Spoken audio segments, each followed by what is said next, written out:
Welcome into a Thursday edition of Hittin' Hard with Jon Chuckery. Today on the show, the Hawks get their man. Where do the Hawks stack up in the East now after the Murray trade? And Kyle Wright's an all-star. It's all next. It's Hittin' Hard with Jon Chuckery on Locked On Sports Atlanta. This is Hittin' Hard with Jon Chuckery, part of Locked On Sports Atlanta. And it starts now.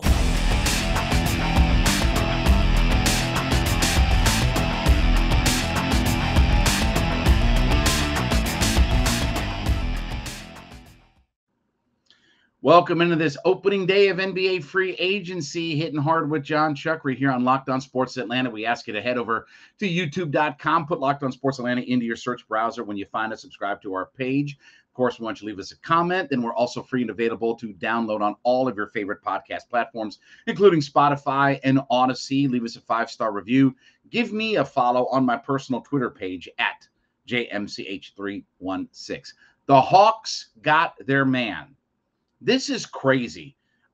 The first time I heard about rumors about Dejounte Murray maybe being involved in any sort of deal to the Atlanta Hawks was literally a week ago tonight when I was at the Hawks draft party. I had a chance to MC and was there, and there was some scuttlebutt and read some things online that maybe the Hawks would be interested and they may be putting a deal together to get Dejounte Murray. And it was, at the time, it seemed a little bit preposterous. Not from the idea of the Hawks going after Murray because he's a terrific player, but why would the San Antonio Spurs move on from Dejounte Murray? What sense would that make? Even if you're in full rebuild mode, why are you getting rid of one of your stars and one of your guys you can control? But that's a them problem, right? And I read where Greg Popovich has said that he gave this trade his blessing, and he kind of joked about the fact that this is going to be like coaching. He coached at like a community college before he got into the NBA coaching ranks back in like the late 80s or early 90s or something like that. He coached at like some kind of community college, right? And that's what he's going to have. He's going to have a whole bunch of nobodies and draft picks. But again, that's a them problem. So the Hawks make a deal. They get Dejounte Murray, all-star point guard, to play along with Trey. They give up Danilo Gallinari. That's the contract part of it to make the money match. And they're going to cut Gallinari and they'll eat $5 million. And then the draft picks, the 2023 first rounder that they got in the deal for Cam Reddish, which is actually from Charlotte. That's top 15 protected. And then they're giving up their, 25 and 27 first round draft picks unprotected. And then they're going to swap draft picks in the year 2026. And then they keep, their first rounder next year. So again, it's 3 draft picks, a swap, and you're talking about a player that wasn't going to be here anyway. When's the last time the Hawks fleeced anybody? When's the last time in Atlanta sports that we feel like we've gotten the massively better part of a trade? I know the Fred McGriff trade kind of jumped to my mind immediately about it. But this is an incredible move for the Atlanta Hawks. And whether you want to say Travis Schlenk, whether you want to say Landry Fields, who tomorrow their positions, I guess, quote unquote, officially change. Fields officially becomes the general manager tomorrow. And then Schlenk is president of basketball operations, even though Fields will report directly to him. Whoever you want to give credit to on this move, this is a big-time move. And let's be honest, even if the Hawks don't do anything else this offseason, this changes up the dynamic of their team greatly. And this allows Trey to, number one, play a little bit more off-ball role, run around and try to get himself open and get some open shots, not have to be so burdened and worn down by the idea of always handling the basketball, always coming up with the basketball, and always having to take on that responsibility. Doesn't mean he won't do some of that, but this certainly makes it a lot easier for Trae Young in this offense, and it gives him a chance to do some things that he's not been able to do offensively for the squad. There are a few times that you make a trade where there's all upside and no downside. That's what this trade is. Oh, but, they're giving away their draft picks. Who cares? I've got 4 draft picks in the last 2 years that may or may not play now. I mean, that's a separate discussion. We talked about Nate McMillan yesterday. They have plenty of draft picks. They have plenty of guys that fill out the roster that they've drafted. Now you got to play and develop those guys. All right. We'll talk more about this in just a second. But I want to mention my friends here at LinkedIn Talent Solutions. Look, if you're hiring, and in my previous life, I was a guy who hired people. I always used LinkedIn Jobs. It makes it easier to grow your team, helps you find the people that you want to interview. It's faster, it's free. I've used them a million times. And when I tell you that I've used them a million times, I've hired hundreds and hundreds and hundreds of people over my career, and I always use LinkedIn. These guys are great. They're easy. The website is easy to navigate. I'm telling you, there's nothing easier than getting on with LinkedIn. You can set all kinds of parameters. You can reach 810 million people with this. You can do anything that you need to do. You want a broad focus, narrow focus on your candidates.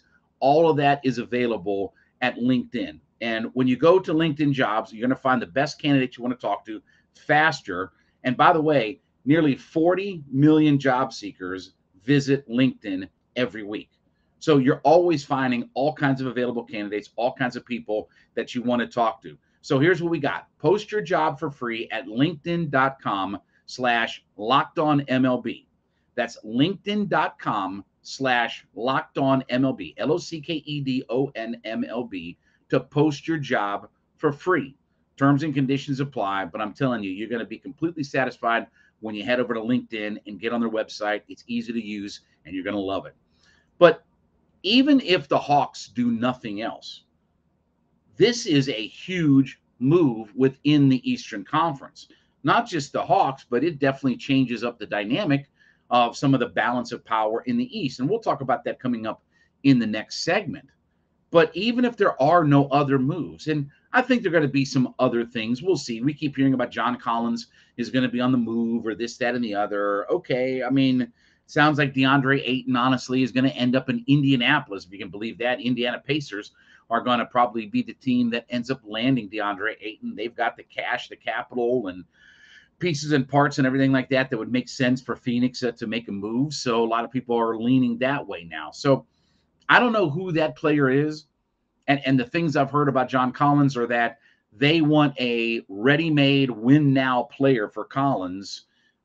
They're not just settling. They're not going to move John Collins just for the sake of saying, well, we got to get rid of him and he doesn't fit in with our offense and blah, blah, blah, blah, blah, blah. They ain't going to do that. Not giving up on John Collins just to get some ham and egger, Harrison Barnes, for God's sakes. Jiminy Christmas. I mean, it still makes my head just hurt thinking about, why would I swap Harrison Barnes for John Collins? But anyway, so they want a ready-made win-now kind of player if they're going to trade Collins. If they don't, this team is still exponentially better than they were the day before. And what do we always say about general managing and front office personnel? Is my team better today than it was yesterday? Am I going to be better tomorrow than I was today? Well, the Hawks are, and they've got themselves a high-caliber player. And it's all of the best of both worlds. You gave up a guy, first off, that you were going to get rid of anyway. They were going to move on from Gallinari. You basically buy him out. He's got $5 million that you have to pay out to him, and then you literally can move on from him and pick up some salary cap space. So you're going to move on from Gallinari. You're giving up a whole bunch of first-round draft picks that, honestly, we're at a point where we're in win-now mode. We haven't developed some of the young guys that we have, and let's hope that kind of changes, but I don't need a whole bunch more draft picks. I've got my stars in place now, and I've added a star who defends and can score and can alleviate Trae Young from having to do everything. It's the only two guys on a team that averaged 20 points and 9 assists last year. So this is win, win, win, win all the way around for the Hawks with no downside. Now it's up to Nate to coach these guys up and get the most out of them. All right, when we come back, we're going to talk about where the Hawks now kind of shift power-wise in the Eastern Conference. It's Hittin' Hard with Jon Chuckery. Back with you on Hittin' Hard with Jon Chuckery here on Locked On Sports Atlanta. Head over to youtube.com, put Locked On Sports Atlanta into your search browser. Find us, subscribe, leave us a comment. And, of course, find us free and available on all of your favorite podcast platforms, including Spotify and Odyssey. Leave us a 5-star review there. Give me a follow on my personal Twitter page. That would be at JMCH316. So what changes in the dynamic of the Eastern Conference now with the Dejounte Murray trade? Do I think that the Hawks are at the same level as Boston? Let's say, let's put a group of 3 teams at the upper tier of the Eastern Conference. I think Milwaukee, Boston, and the Miami Heat fall into that group, right? I think that's the very, very top of the Eastern Conference. Do the Hawks fall into that group now? Probably not. I don't think they're better than Milwaukee. I don't think they're better than Boston. I mean, let's be honest. Milwaukee has the championship pedigree, right? Milwaukee has an outstanding coach. They've got maybe the best player in the entirety of the NBA and a great roster all the way around. And that's a destination spot. And, they've obviously made themselves into a championship team. The Celtics, well, they've got multiple, first, all NBA caliber types of players, great defensively, probably not quite there yet. And then Miami, who, of course, beat the Hawks in the playoff series. I still think that they're one of the upper tier teams. So if I leave those three teams in the top part of the Eastern Conference, I don't think the Hawks are quite there yet. But as far as the next group of teams, the Chicago Bulls, the Cleveland Cavaliers, potentially the Brooklyn Nets, but they're such a dysfunctional organization that you don't know what you're going to get. Is Kyrie going to play 80 games or 8 games? Is KD going to be happy? Do we ever see Ben Simmons come back on the court? I have no idea. So they're so dysfunctional that, yeah, they could be the best team in the Eastern Conference and win 70 games. They could also be a team that's barely hanging on and trying to get to the playoffs, right? They're the complete Jekyll and Hyde, Dow Jones kind of team in the Eastern Conference. But I think when you start to look at that next group, and it's, Toronto, Cleveland, the Bulls, and, the Nets that are in that group, Hawks are right there with any of those teams. There's nothing about the Atlanta Hawks by adding Murray that says they can't get back to a top 4 spot in the Eastern Conference. Now, what has to kind of happen to get them back to that spot? First and foremost, they got to stay healthy. That includes, by the way, Dejounte Murray, John Collins if he's here, DeAndre Hunter, Clint Capella. If Bogey's here, he's got to be healthy. They have to be healthy. It can't be Collins plays 54, Murray plays 66, Capella plays 63, Bogey plays 58, DeAndre Hunter plays, 64. Can't be that this year. They have to stay healthy. That's part of it's going to take. We should be past COVID and all these kind of other things and all that good kind of stuff that slows you down, right? As far as what happened last year for the Hawks. But they have to stay healthy, number one.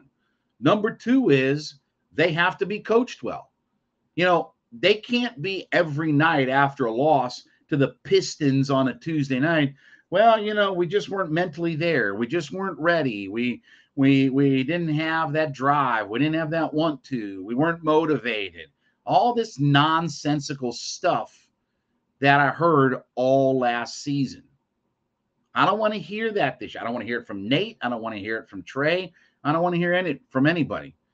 And the final thing is they have to be focused every night. And I'll explain a little bit more of that here in just a second. But want to mention my friends over at Arcade 1-Up. Listen, NBA Jam is back. Arcade 1-Up is the leader in home retro arcade games. And now it's not only bringing back the best game ever, but they've made it bigger than ever with a Shaq Edition machine. So listen, we know NBA Jam is one of your favorites of all time. It's one of the first ever sports games to feature real and digitalized NBA licensed teams. There's no fouls, there's no free throws, no quarters required. You can compete with friends and family through an all-new Wi-Fi leaderboard system, making you more connected than ever. So pre-order now from arcade1up.com. That's arcade, the number 1, up.com for an estimated early September ship date. Arcade 1-Up is the place for fun, but they've got even more classics. If you're looking for Golden Tee, you're looking for Mortal Kombat, you're looking for all kinds of other games, they're starting at just $399. So check this out, okay? Listen up. They're giving away an NBA Jam Shaq Edition to one of our Locked On listeners, okay? Enter for a chance to win a game console for your man cave at arcade1up.com/lockedon. That's arcade, the number 1, up.com/lockedon.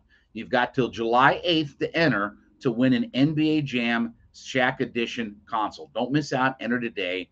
And besides, what else you going to play with, right?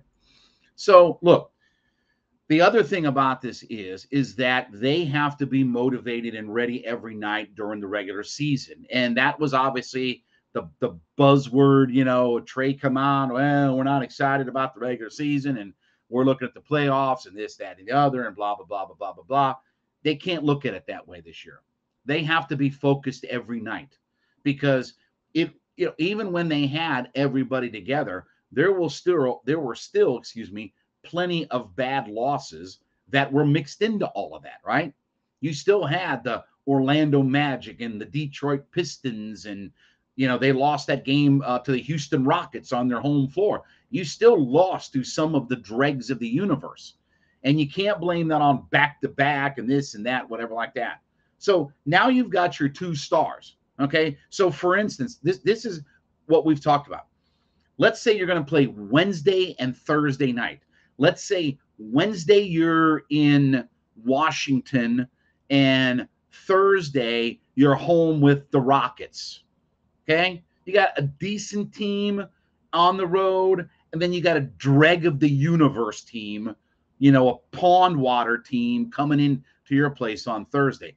It can't be that we fight, scratch, and claw, find a win on Wednesday just to turn around and lose on Thursday. And that's where having multiple stars comes in, right?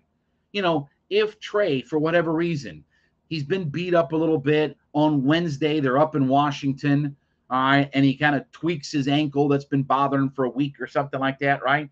And you want to come home on Thursday, and you'd like to sit Trey, but you need to win this game. Okay, now with Murray, you can sit a guy like Trey and say, okay, let's give him a rest for a night, but we still have our star and our other pieces, and let's still go beat a bad basketball team.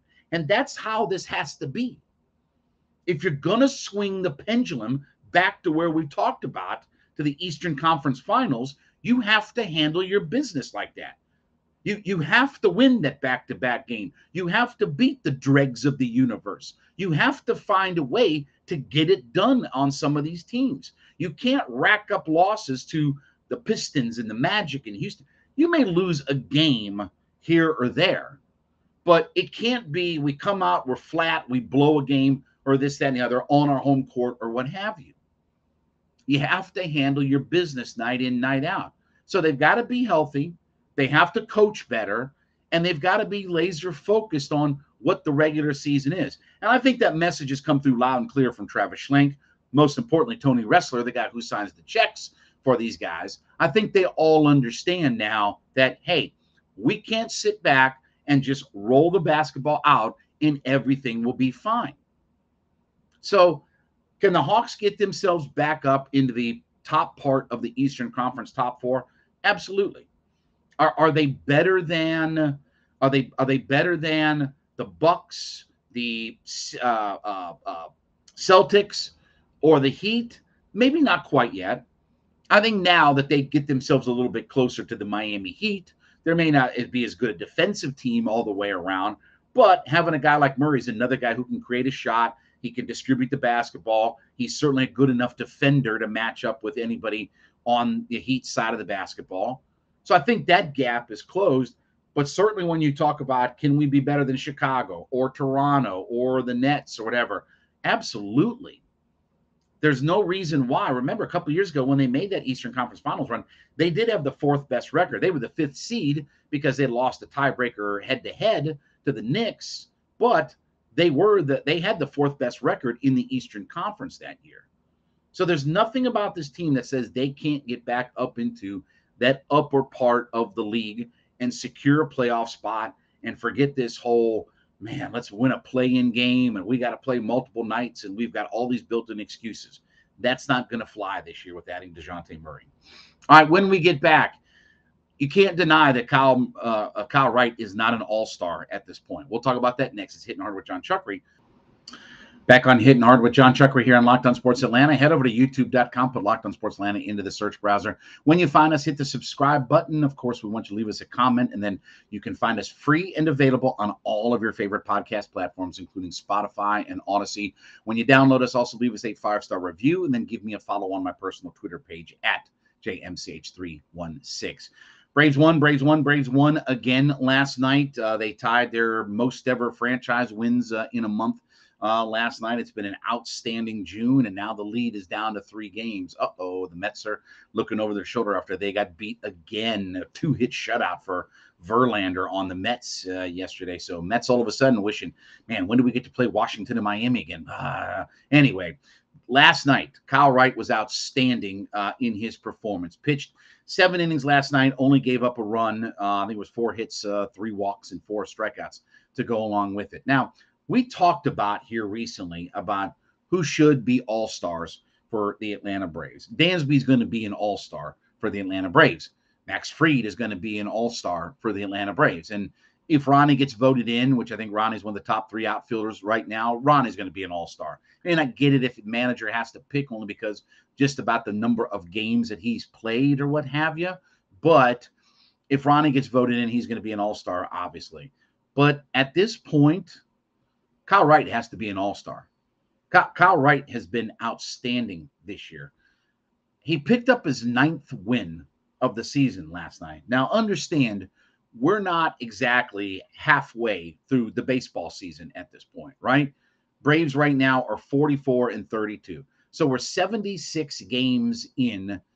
So we're 5 games away from being from the halfway point. So you're pretty much going to get one more start probably out of Kyle Wright before the quote-unquote official halfway point of the season.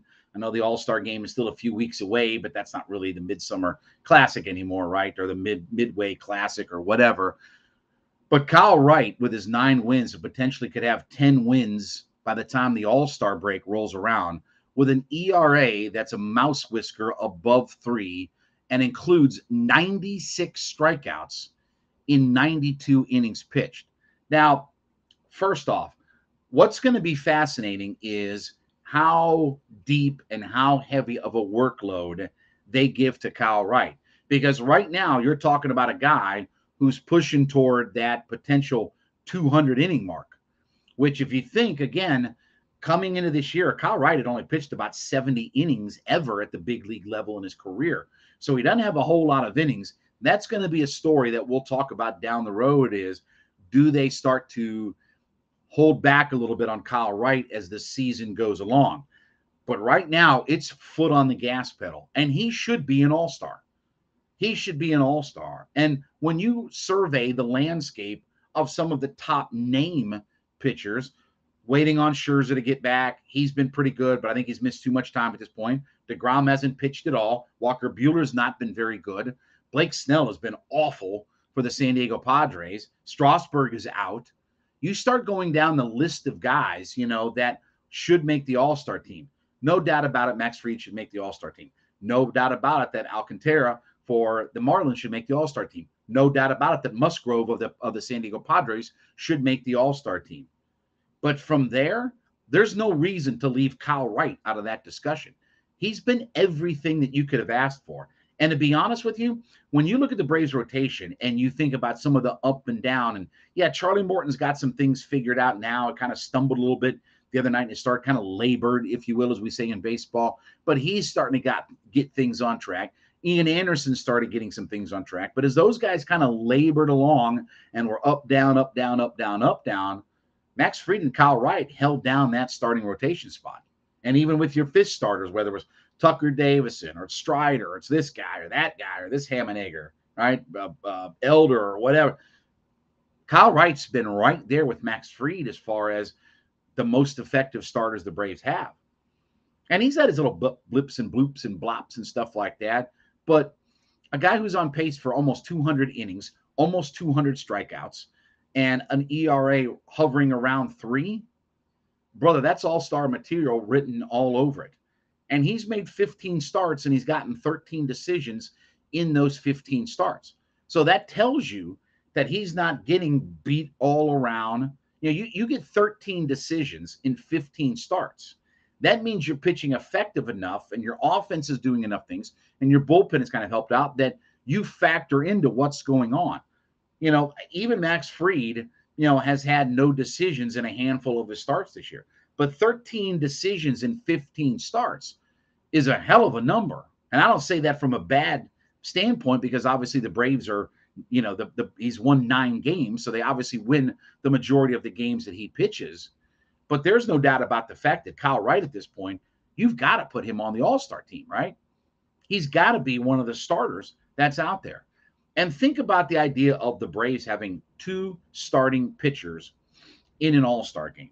2 guys that are worthy of being on the All-Star team. When's the last time we talked about that? That is back into Glavine, Maddox, Smoltz territory. That's how far back you've got to go, right? To start talking about multiple Brave starters. I mean, unless there was a blip on the radar that I don't remember when Glavine and Russ Ortiz or Glavine and Danny Nagel or somebody like that made the All-Star team. But it starts reminding you of the days of the big three. So Wright has been, again, we've talked about this rookie class for the Braves. And I know Wright's not technically a rookie, but let's face it, he's already pitched 25 more innings than he pitched in his entire major league career at this point. But when you factor in what Kyle Wright has meant, what Strider has meant, what Michael Harris has meant, what William Contreras has meant for this team, man, I mean, we can talk about the Olsons and the Albies and the Swansons and the Ronnies and all that kind of stuff. But as those guys have been beat up, banged up, as those guys have underperformed at times, they've gotten so many good contributions from guys who weren't expected. We didn't expect Michael Harris to contribute like this. We didn't expect Strider to be this effective. We didn't think Contreras was going to be so good offensively. And I certainly know we did not expect Kyle Wright to be a guy who walked into the rotation and has literally become either the number 2 or the 1B to Max Fried's 1A as far as best starters on this team. And look, the good thing for Kyle Wright, the right manager is going to make those decisions, right? I mean, Brian Snitker's the manager of the All-Star team for the National League this year, right? He's probably going to lean more towards it, which you should. That's what you're supposed to do, right? I'm not saying that he's going to take somebody, over another superstar or whatever like that. But Kyle Wright's done everything that you can ask from a starting pitcher this year. He's won you a bunch of games. He's factored into decisions. He strikes out a whole bunch of guys. I mean, right now he's got 96 strikeouts and 92 innings pitched.